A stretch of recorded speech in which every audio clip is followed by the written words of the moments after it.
Wooden touch Bhanwarnath Azamgarh, a complete hardware store.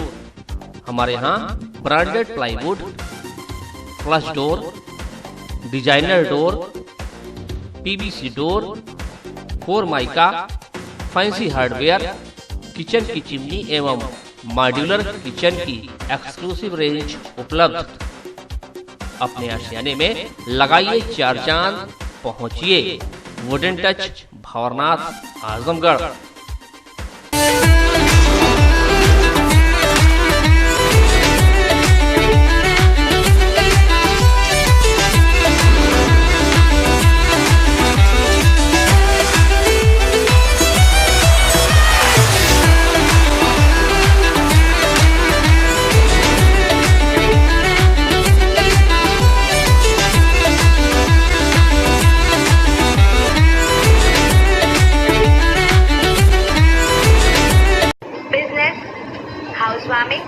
Love marriage, court cases, foreign tour, family problem, वसीकरण, मुटकरनी, black magic specialist और कुछ भी मसाइल हो, हर मसले का हल मौजूद है। मैं अपनी जिंदगी से बहुत मायूस हुई। अच्छी पढ़ाई होते हुए भी मेरा वीजा नहीं लगा और अब मैं अब्रॉड में अच्छी जॉब कर रहा हूं। सब ठीक था। उसके बाद मेरे और मेरे पति के बीच में कई झगड़े होने लगे, जिसकी वजह मुझे मालूम ना थी कि कई दिनों तक चलता रहा। अब हम दोनों मोहब्बत से जिंदगी गुजार रहे हैं। घर बैठे सभी समस्याओं का 100% समाधान कराएं।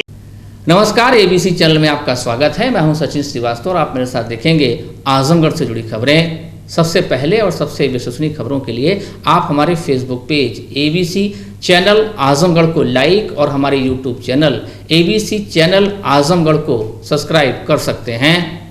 जिले की खबरों को आप हमारी वेबसाइट abcखबर.in पर भी प्राप्त कर सकते हैं। तो आइए नजर डाल लेते हैं आज की खास खबरों पर। आजमगढ़ में कोरोना की रफ्तार कम नहीं हो रही है।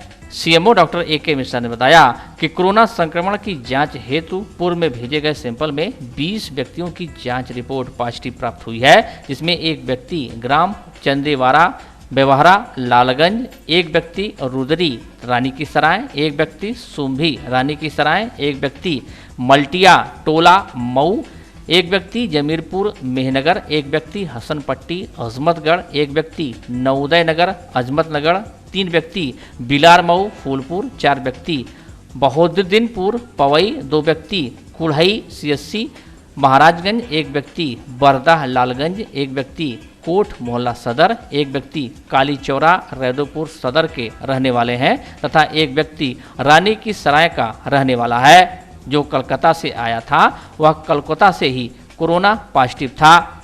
वह सीधा जिला चिकित्सालय सदर में जांच के लिए गया था। इसके बाद उसे पीजीआई चक्रपानपुर में इलाज के लिए भर्ती कराया गया। सीएम ने बताया कि सभी संबंधित तहसीलों से रिपोर्ट प्राप्त होने के उपरांत कंटेनमेंट जोन घोषित किया जाएगा। सीएम ने बताया कि अब तक जिले में 281 कोरोना पॉजिटिव मरीज पाए गए हैं। वर्तमान में 84 एक्टिव केस हैं, 190 मरीज स्वस्थ होकर डिस्चार्ज हो चुके हैं तथा 7 मरीजों की मौत हो चुकी है। उन्होंने बताया कि आज 7 कोरोना पॉजिटिव मरीजों को स्वस्थ होने के उपरांत डिस्चार्ज भी किया गया है। नवागत मंडलायुक्त विजय विश्वास पंत ने शनिवार को मंडल मुख्यालय पर पहुंचकर अपना कार्यभार ग्रहण कर लिया। श्री पंत इससे पूर्व सचिव चिकित्सा स्वास्थ्य एवं परिवार कल्याण विभाग, मिशन निदेशक राष्ट्रीय स्वास्थ्य मिशन व अधिशासी निदेशक सिफसा के पद पर कार्यरत थे। वर्ष 2004 बैच के आईएएस अधिकारी श्री पंत मूल रूप से जनपद नैनीताल के रहने वाले हैं तथा पूर्व में जनपद महोबा, सोनभद्र, मैनपुरी, कानपुर नगर के जिलाधिकारी के पद पर भी तैनात रह चुके हैं। इसके अतिरिक्त मुख्य विकास अधिकारी सहित कई अन्य महत्वपूर्ण पदों पर भी कार्यरत रहे हैं। मंडलायुक्त ने सर्किट हाउस पहुंचकर प्रभारी मंडलायुक्त जिलाधिकारी आजमगढ़ राजेश कुमार से कार्यभार ग्रहण किया। नवागत मंडलायुक्त विजय विश्वास पंत ने कार्यभार ग्रहण करने के उपरांत अपने कार्यालय का निरीक्षण किया तथा प्रत्येक पटल सहायक से उनके कार्यों की जानकारी ली। उन्होंने पटल सहायकों को कार्यों में पारदर्शिता एवं समयबद्धता लाने के हेतु आवश्यक दिशा निर्देश दिए। इस दौरान उन्होंने पाया कि मंडल के जनपदों में IGRS पोर्टल पर पर्याप्त संख्या में संदर्भ डिफाल्टर हैं। उन्होंने पटल सहायक को निर्देशित किया कि संबंधित जनपदीय अधिकारियों से संपर्क कर तत्काल निराकरण कराया जाए तथा 2 दिन में वस्तु स्थिति से अवगत कराया जाए। उन्होंने न्यायालयों के निरीक्षण के दौरान पेशकार को निर्देशित किया कि उच्च न्यायालय के संबंधित वादों का पूरा विवरण तैयार कर प्रस्तुत किया जाए। मंडलायुक्त श्री पंत ने कार्यालय निरीक्षण के दौरान कहा कि शासन द्वारा निर्धारित प्राथमिकताओं जैसे कोविड-19, वृक्षारोपण, विकास कार्यक्रमों, मंडल के जनपदों में आए प्रवासी मजदूरों को रोजगार मुहैया कराना आदि के साथ ही स्थानीय स्तर पर लोगों की समस्याओं के समयबद्ध एवं गुणवत्ता युक्त निराकरण को वरीयता दी जाए। इस अवसर पर जिलाधिकारी आजमगढ़ राजेश कुमार, अपर आयुक्त प्रशासन अनिल कुमार मिश्र, संयुक्त विकास आयुक्त PN वर्मा, मुख्य विकास अधिकारी अनिल कुमार शुक्ला सहित अन्य संबंधित अधिकारी उपस्थित रहे।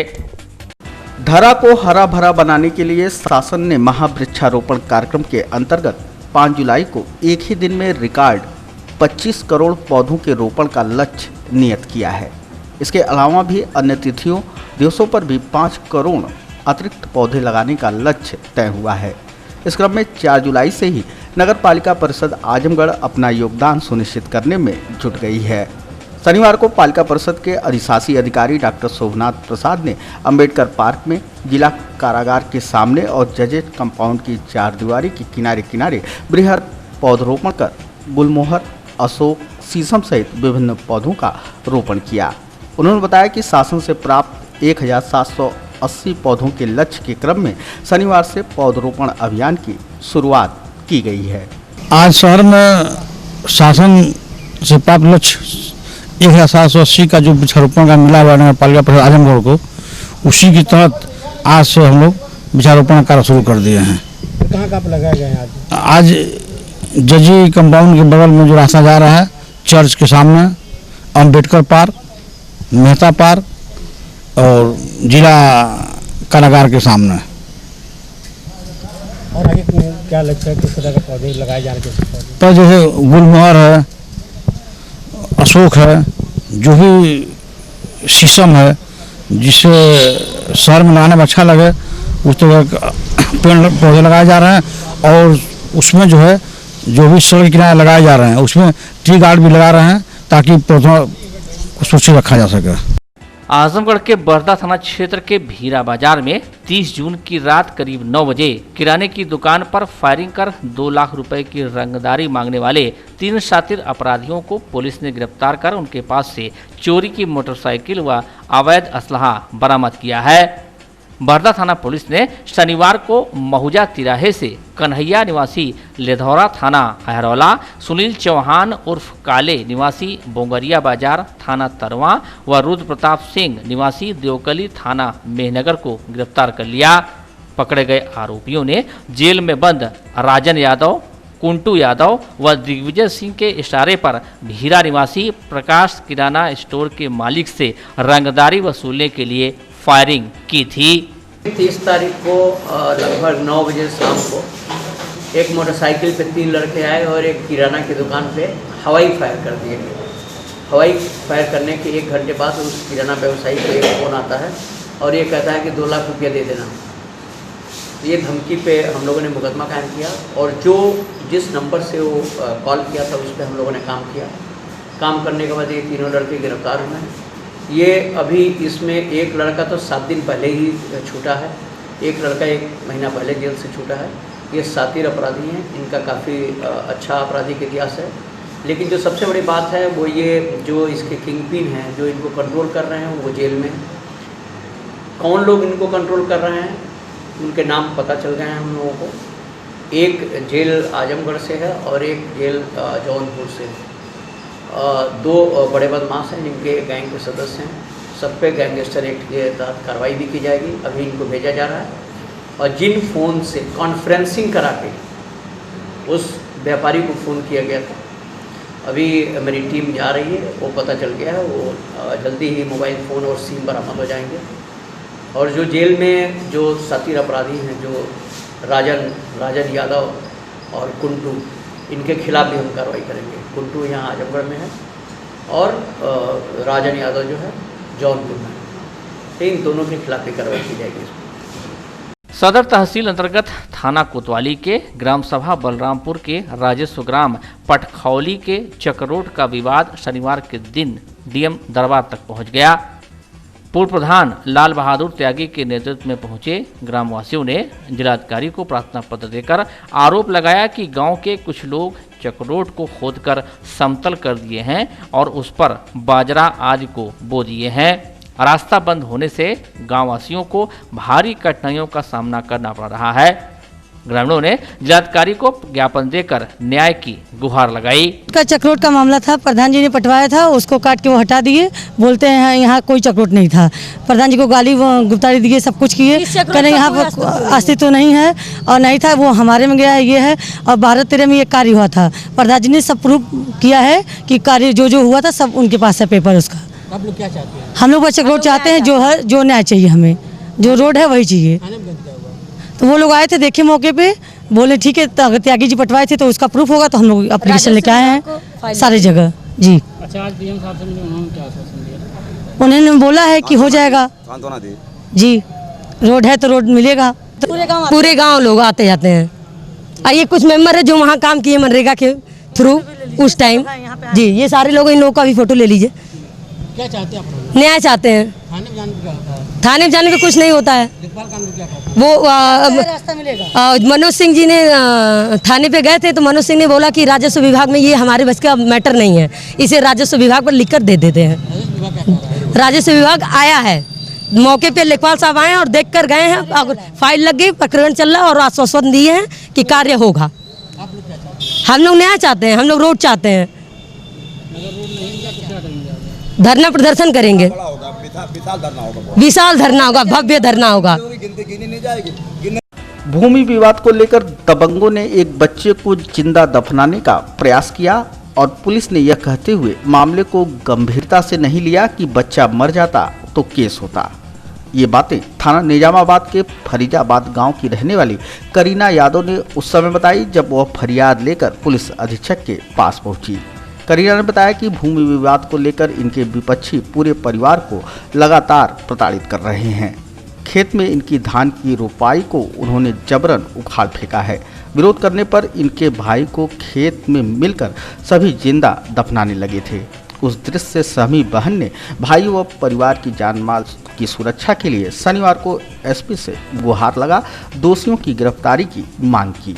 मामला ये है कि हमारे विपक्षीगण हमारे खेत के कुछ भाग को कब्जा कर लिए थे और फिर हम लोग धान की रुपाई भी किए तो धान उखाड़ कर उन्होंने फेंक दिया। जब हम लोग कुछ कहने गए तो हमारे भाई को वो मट्टी को खोद कर उसे उसमें तोपने लगे, उसमें जान से मारने की कोशिश की। हम लोग जब बचाने गए तो हम लोगों को महिला और जेंट्स ने मिलकर खूब पिटाई की। मारने वाले 15 लोग थे।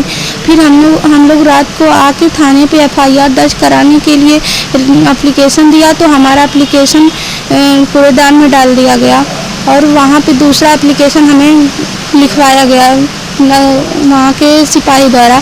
तो फिर उस एप्लीकेशन के 3 दिन बाद हमें NCR रिपोर्ट मिली जहाँ पे लोग बोलते हैं, ये कहते हैं, लोगों का कहना है कि बच्चे को अगर मर जाता तब केस होता। नहीं किए हैं वो लोग, अभी तक 3 दिन हो गया, उसकी कोई गिरफ्तारी नहीं हुई। हम यही चाहते हैं कि हमारे मौके को जांच कर हमारे NCR को FIR में चेंज करवाया जाए और उसकी गिरफ्तारी हो और उसे पनिशमेंट दिया जाए। पड़ोसी है कोई जा रहे कि ऋगदेव यादव हैं, गांव के हैं वो। हाँ, वो गांव के बहुत दबंग आदमी हैं, दबंग प्रवृत्ति हैं और दुर्भावना से ग्रसित हैं वो लोग। सरकार द्वारा दी जाने वाली धनराशि कम आंकी जाती है और लगता है कि इससे गरीबों का आखिर कितना भला हो पाएगा। खैर, यह तो अपने आप में आश्चर्य है ही। इससे भी ज़्यादा हैरत में डालने वाली बात यह है कि इस छोटी धनराशियों पर भी तमाम तथाकथित बड़े लोग गिद्ध दृष्टि लगाए बैठे रहते हैं। कुछ ऐसा ही मामला शनिवार को उस समय उजागर हुआ जब पीड़ित परिवार फरियाद लेकर जिलाधिकारी के पास पहुंचा। महाराजगंज ब्लॉक के गांव परशुरामपुर निवासी पीड़ित परिवार की महिला रिंकी देवी ने बताया कि गांव के ग्राम प्रधान मनरेगा सहित सरकार द्वारा भेजी जा रही सहायता राशि तक का उनका पैसा निकाल ले रहे हैं। स्थिति कितनी अशोभनीय व चिंताजनक है, इसका एहसास आप भी करेंगे जब आप रिंकी देवी की बात सुनेंगे। यही है कि हमारा जो पैसा नरेगा का खर्चे आता है वो प्रधान जो है निकाल लेते हैं। हमारे पति जो बोले थे कि पैसा इसमें मत लगाना, जैसे मोदी वाला पैसा आया था तो निकाल लिए।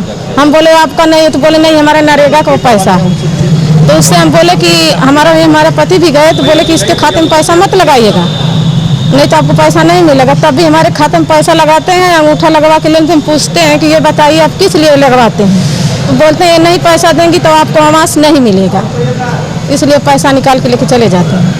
और चाहे शाम हो चाहे सुबह हो, जब भी अगर उनके हम पैसा निकालते हैं उसके मोबाइल पे मैसेज जाता है, तुरंत घर पर आ जाते हैं। और जब तक पैसा लेते नहीं तब तक जाते नहीं घर से। मना करने तो कुछ बोलते नहीं है, पूछते ही नहीं तो नहीं कुछ बोलते, कहते हैं नहीं देंगी तो आपको आवास नहीं मिलेगा। हमारा पति को हमारा ऑपरेशन बड़ा हुआ है, हम गए थे उनके पास, भेजे हमारे पैसा डॉक्टर के पास उधार है, बोले जाइए ले आइए। तो 3 दिन से प्रधान बोला रहे थे, तो ये गए तो इनके ऊपर हाथ उठाया, हमारे मोबाइल फूट गए। वीडियो बना रहे थे तो हमारे इनका मोबाइल फूट भी गया, इनको घाव भी लगा। थाने पे गए तो उनको जैसे बुलाए थे वो उनको प्रधान को, तो प्रधान नहीं गए वहाँ पर। हम सुबह 9:30 बजे से गए, घर पर पुलिस भी घर पे भेजे थे शाम के टाइम 7 बजे के लगभग, पर वो बोले पुलिस की वो थाने पर नहीं जमा होंगे तो जो है कि मुकदमा हो जाएगा। तो हम बोले हम गलती किए नहीं है तो भाई हम जाएंगे। तो हम थाने पे गए थे, सुबह 9:30 बजे के गए, हम 12:30 बजे वहाँ से वापस आए। साहब के पास 2 बार गए, साहब बोले ऐसा है कि वो नहीं आएंगे तो काम होगा। और प्रधान जो है गए नहीं वहाँ पर, प्रधान वहाँ पे गए नहीं। तो हम साहब से बोले हम साहब क्या करें, साहब बोले जाओ तुमको जो सूझता है वो करो, जहाँ मर्जी तहाँ जाओ। नहीं हुई। हम बोले साहब जाओ तुम जहाँ मर्जी तहाँ जाओ। हम यही चाहते हैं हमारा इंसाफ हो, हमारा पैसा जो प्रधान लिए हमारा पैसा दें।